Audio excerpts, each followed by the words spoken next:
and Shine World Ministry, tukaba turi mu marushanwa yo gutora aba contestant bari mu marushanwa yo kuririmba.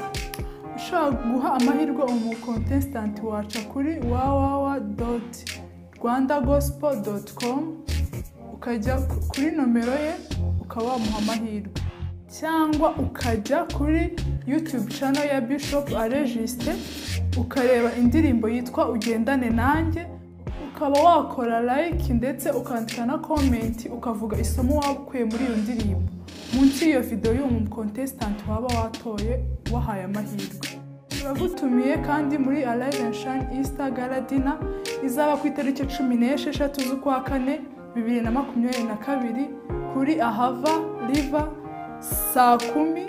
Ahava River ikaba iherereye Kicukiro, bikaba bizatangira saa 10. Murakoze.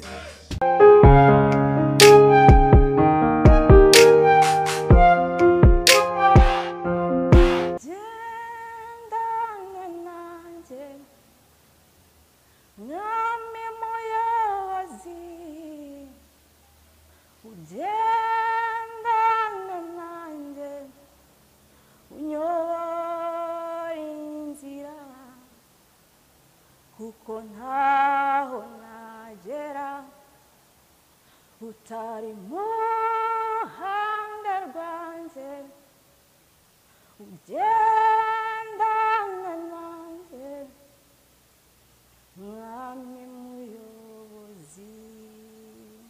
Nitwa Pasi Sabine.